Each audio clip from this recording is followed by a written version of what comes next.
Di part pertama, kita ditinggalkan dengan cerita raibnya seorang Dennis Rodman dari tim Chicago Bulls. Orang ini ternyata pergi ke Las Vegas, bilangnya cuma mau 2 hari, tapi ternyata sampai 4 hari dia belum juga nongol ke tempat latihan. Rodman akhirnya bisa dihadirkan setelah digerebek oleh Michael Jordan dari kamar hotelnya. Pemain Bengal ini saat itu lagi ngerem bersama pacarnya, sang model playboy Carmen Electra. Dennis Rodman datang ke lokasi latihan hanya memakai sendal hotel. Untung saja semua orang di Bulls sudah maklum dengan kelakuannya, karena begitu dia sudah fokus, Rodman ini akan memberikan segalanya buat tim mereka. Sebelum melanjut kisah Bulls di tahun terakhirnya, di tahun 97-98, kita balik dulu ke tahun 91 setelah Bulls meraih gelar pertamanya. Menyambut musim kompetisi 91-92, pikiran tim Banteng Merah sudah kepada usaha untuk kembali mempertahankan gelar. Sepanjang sejarah NBA, sampai saat itu baru 3 tim yang berhasil meripit gelar. Salah satunya adalah Detroit Pistons di 2 tahun sebelumnya.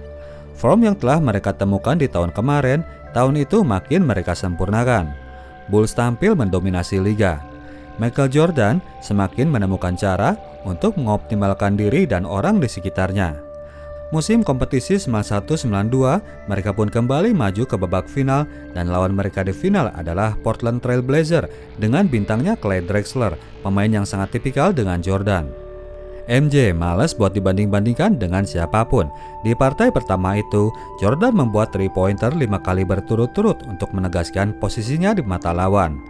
Sepanjang pertandingan itu, Jordan banyak membuat poin 3 angka untuk membawa timnya menang meyakinkan terhadap Blazers. Tim lawan sempat memberikan perlawanan hingga membuat game harus lanjut sampai game ke-6. Di game tersebut, Jordan kembali mengganas untuk memastikan gelar Bulls yang kedua. Kelar kompetisi NBA tahun 92 itu, para bintang bola basket Amerika ini dikirim untuk turun ke Olimpiade Barcelona. Mereka ini adalah para juragan basket yang kalau digabung dalam satu tim pasti akan jadi kekuatan yang mengerikan. Maka dari itu, tim ini kemudian dijuluki sebagai The Dream Team. Mereka ini terdiri dari Magic Johnson, Larry Bird, Michael Jordan, Scottie Pippen, Karl Malone dan John Stockton dari Utah Jazz, Clyde Drexler, Charles Barkley dari 76ers, Patrick Ewing dari New York Knicks, Chris Mullin dari Golden State Warriors, David Robinson dari San Antonio Spurs, dan seorang rookie yang diselipkan di antara para pemain senior yaitu Christian Laettner yang justru gagal bersinar di NBA. Sempat ada kontroversi karena tidak terpilihnya Isaiah Thomas, point guard tim preman Detroit Pistons yang hanya kalah kualitas dari seorang Magic Johnson. Pihak komite rupanya berkesimpulan bahwa para pemain lain yang mana hampir semuanya pernah ribut dengan Isaiah Thomas di lapangan pasti tidak akan nyaman jika harus bermain dengan pemain ini. Walhasil, Isaiah Thomas pun gak dipanggil, padahal pelatih Dream Team ini adalah Chuck Daly, pelatihnya Pistons sendiri. Bagi tim basket Amerika, pesaing yang dianggap paling kuat saat itu adalah Kroasia, negara pecahan Yugoslavia yang lagi bejibun bintang basket Eropa. Salah seorang bintangnya adalah seseorang yang bernama Toni Kukoc. Fakta yang menarik, Kukoc ini sebetulnya sudah masuk di draft NBA tahun 90 dan sudah dipick oleh Chicago Bulls. Tahun 90 itu tiba-tiba terjadi perang saudara di Yugoslavia. Toni Kukoc sengaja dipindah ke Bulls karena situasi yang tidak kondusif.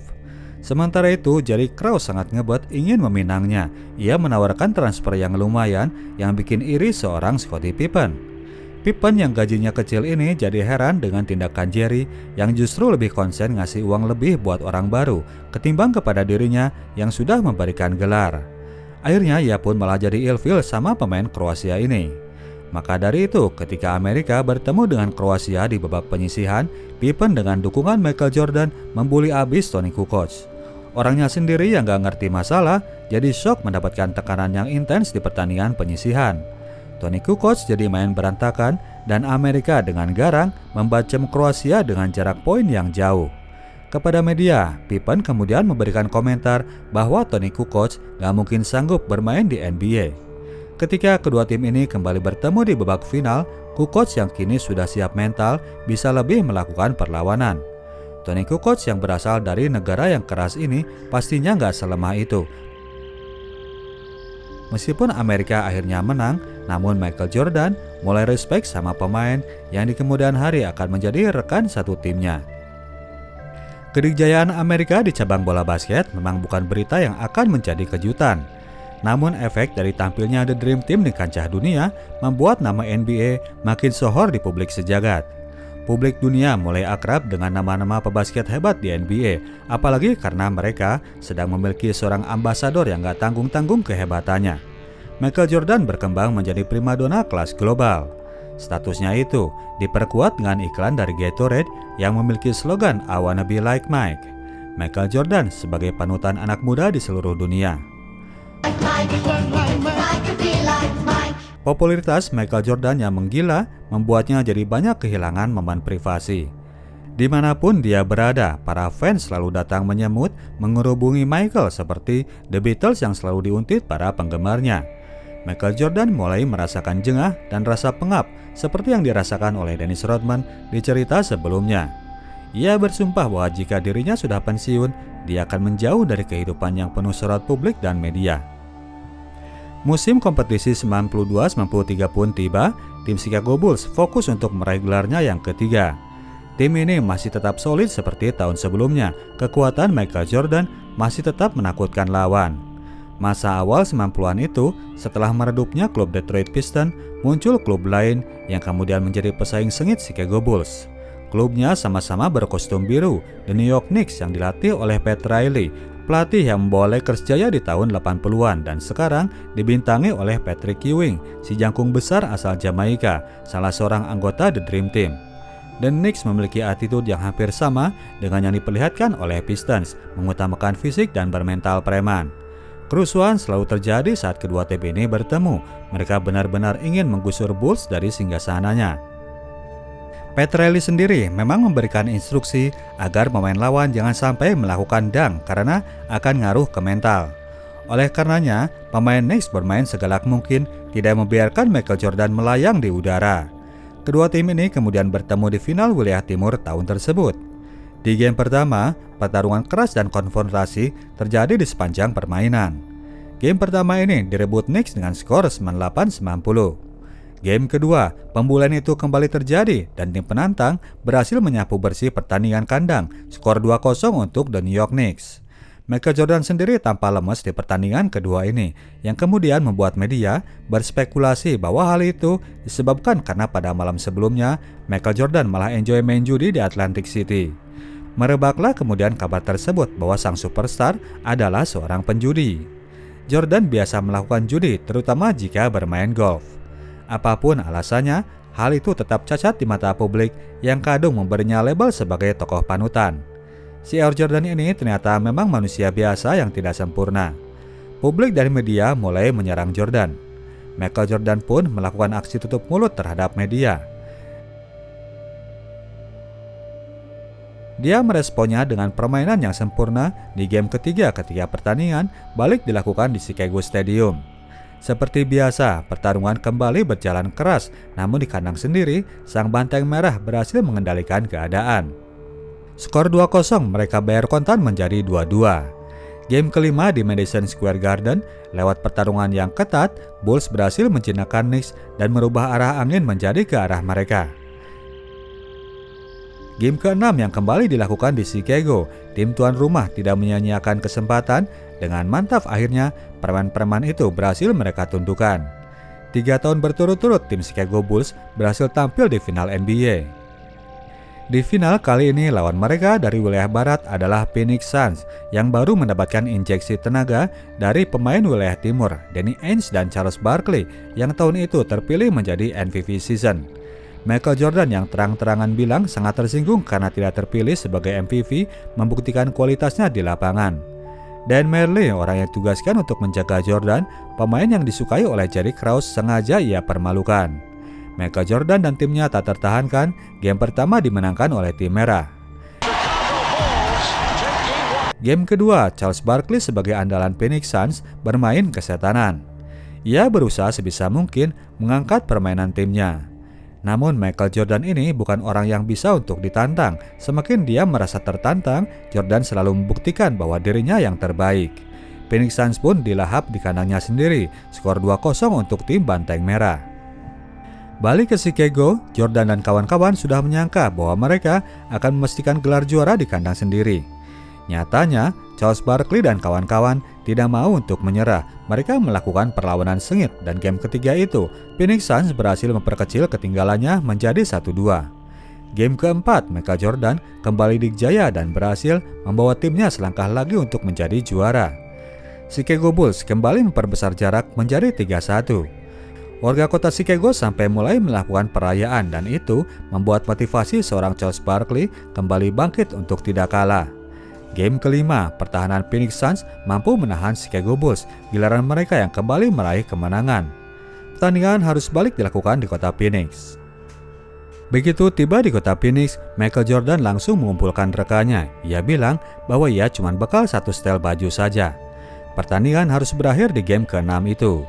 Di game ke-6 ini, Michael Jordan menghindari pertahanan ketat lawan. Ia keluarkan senjata rahasianya, yaitu lemparan-lemparan 3 angka. Pertandingan sendiri tetap berjalan ketat, skor 96-98 bagi keunggulan Phoenix sampai 14 detik terakhir. Bola untuk Bulls, mereka melakukan skema yang sebetulnya gagal. Bola terakhir malah jatuh kepada John Paxson yang justru malah memberikan kemenangan bagi Bulls dengan lemparan 3 angkanya. Skor 99-98 untuk Bulls, si Banteng Merah kembali berhasil menjadi juara. Hat-trick pertama yang dilakukan oleh sebuah klub NBA, Michael Jordan dan kawan-kawan telah mencatatkan sebuah rekor baru. Jika kemenangan pertama di tahun 91, rasa bahagia Jordan begitu meluap menyambut kemenangan kali ini. Sang superstar yang sudah sedemikian lelah jiwa terlihat lebih ke merasa lega. Seakan tugas beratnya sudah komplit ia jalankan. Tidak bisa dipungkiri bahwa Michael Jordan selama itu memang menanggung beban yang sangat berat sebagai figur idola.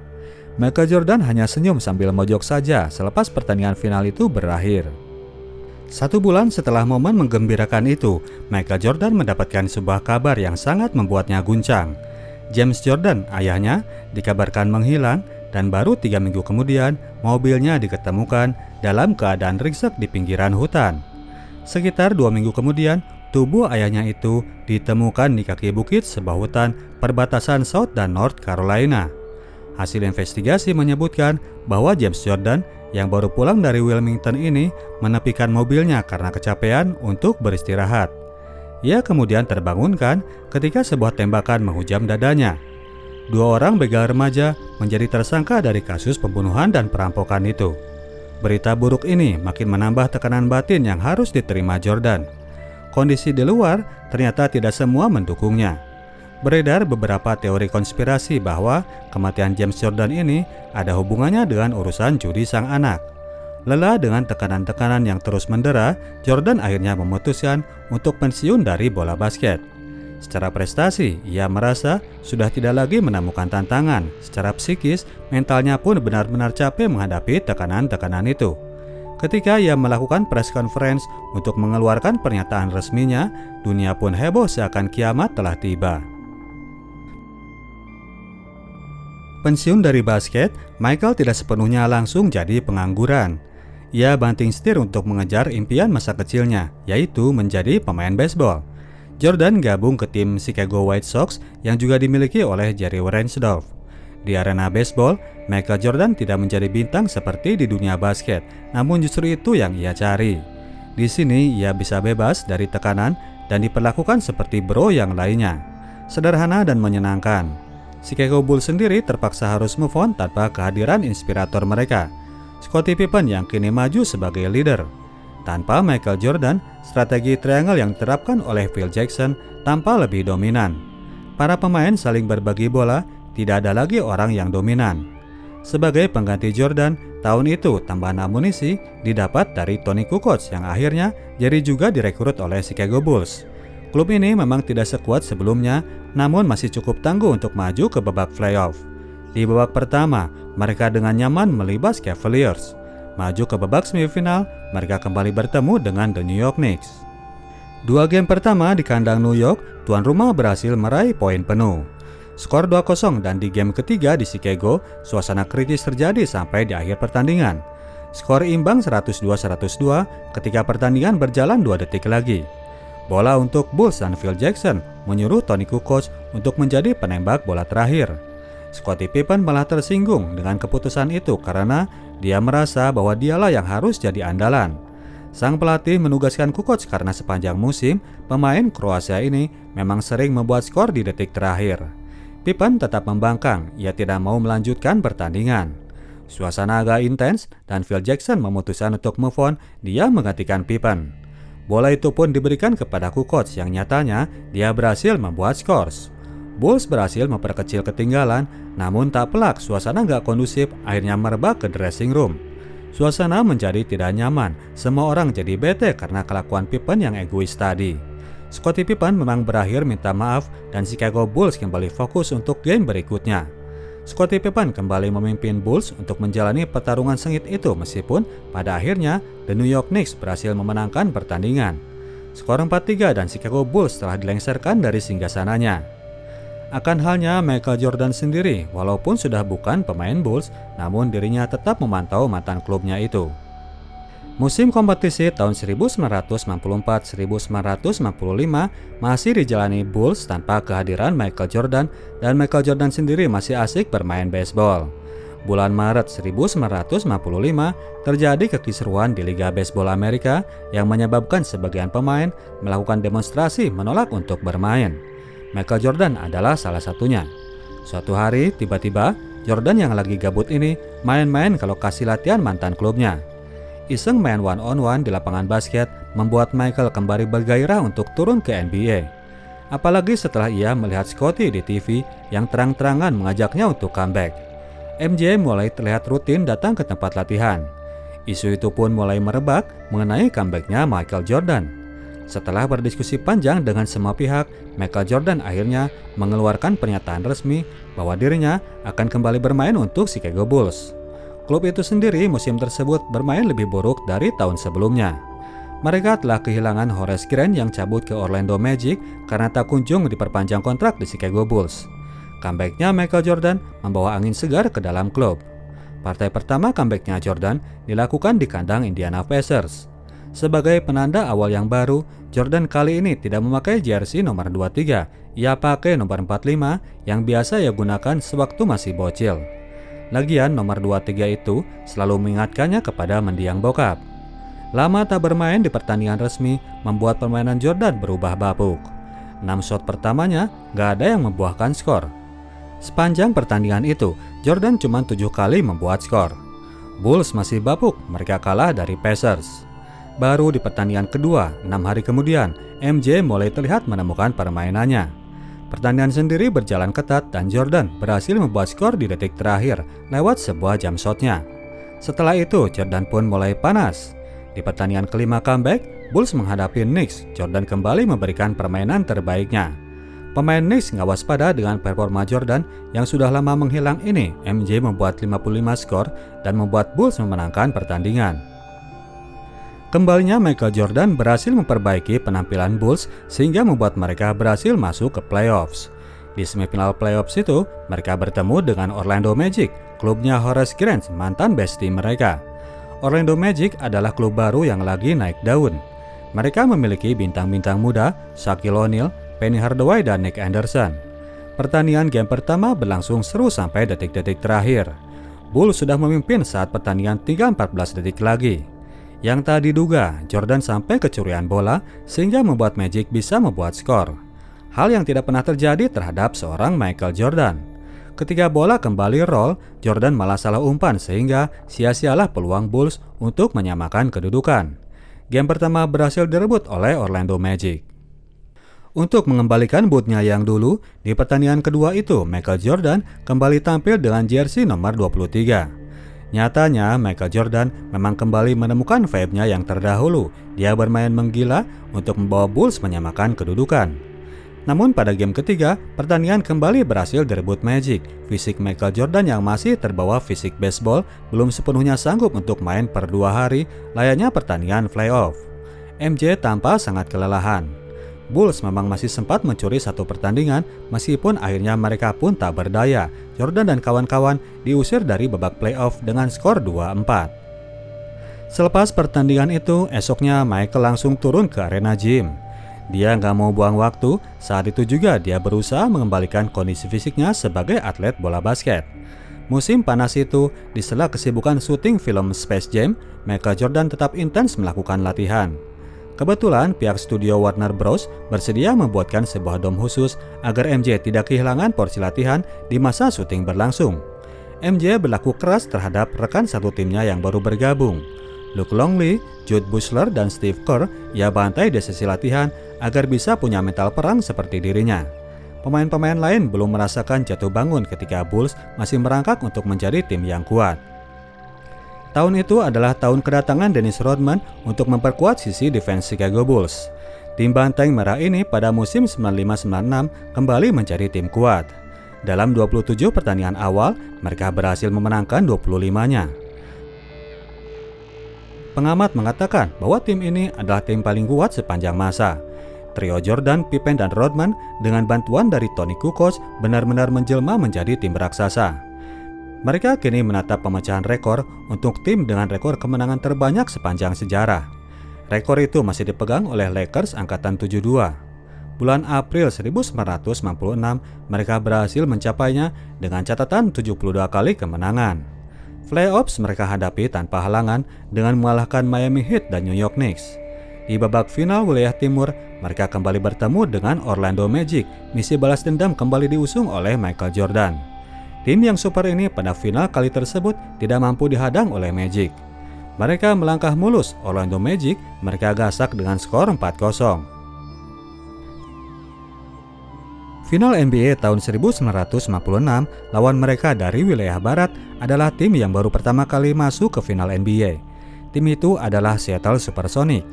Pertandingan final kali ini dipandang sebagai pertandingan yang berat sebelah. Sonics saat itu memang punya Gary Payton dan Shawn Kemp. Payton sendiri baru terpilih sebagai Defensive Player of the Year. Namun mereka masih dianggap tidak cukup kuat untuk melawan Chicago Bulls. Suatu malam di malam pertandingan, di sebuah resto di kota Chicago, George Karl, pelatih Sonics, lewat begitu saja di meja Mike tanpa membalas sapaan Jordan. Michael Jordan merasa tersinggung dengan perlakuan itu. Seperti sebelumnya, Michael Jordan ini nggak bisa kalau dibikin marah. Maka dari itu, meledaklah Jordan di pertandingan pertama. Seattle mereka gasak dengan skor yang sangat telak. Di pertandingan kedua dan ketiga, situasi masih belum berubah. Michael Jordan dan kawan-kawan kembali memenangkan pertandingan. Skor 3-0 langsung untuk Bulls. Di pertandingan yang keempat, George Karl merubah strategi dengan menempatkan Payton sebagai penjaga Jordan. Gary Payton yang pemain terbaik defensif tahun itu sepanjang pertandingan terus menempel MJ, memaksanya agar kehabisan tenaga dan pada akhirnya membuat kesalahan sendiri. MJ berhasil dihentikan dan Seattle Supersonics berhasil memperpanjang nafas. Skenario yang serupa masih terjadi di pertandingan berikutnya. Payton menggila dan membawa Sonics memperkecil ketinggalan. Game yang ke-6 tepat berlangsung pada tanggal 16 Juni yang di Amerika diperingati sebagai Father's Day. Hari itu membuat Jordan sangat emosional. Dia teringat kepada mendiang ayahnya, orang yang selalu berada di sampingnya tiap kali ia merayakan gelar. Momen itu membuat MJ memantapkan hati untuk memberikan persembahan kepada mendiang James Jordan. MJ kali ini tampil lebih cerdik. Dia berhasil melepaskan diri dari Payton. Skor demi skor ia cetak untuk membawa Bulls merebut gelarnya yang keempat. Berbeda dengan momen gelar sebelumnya, Michael Jordan kali ini begitu emosional. Ia membaringkan diri di lapangan sambil menahan haru. Dia pun terbata-bata ketika diminta komentarnya oleh wartawan TV. Di dressing room, ia pun bersimpuh sambil menangis meraung-raung, seakan sedang mengadu kepada ayahnya. Oke, kita sudahi dulu ceritanya guys, tapi nanti masih ada part 3 yang jadi part terakhir. Ada cerita soal Michael Jordan yang diracun sebelum partai final tahun 1997 dan perkelahiannya dengan Reggie Miller di dalam lapangan.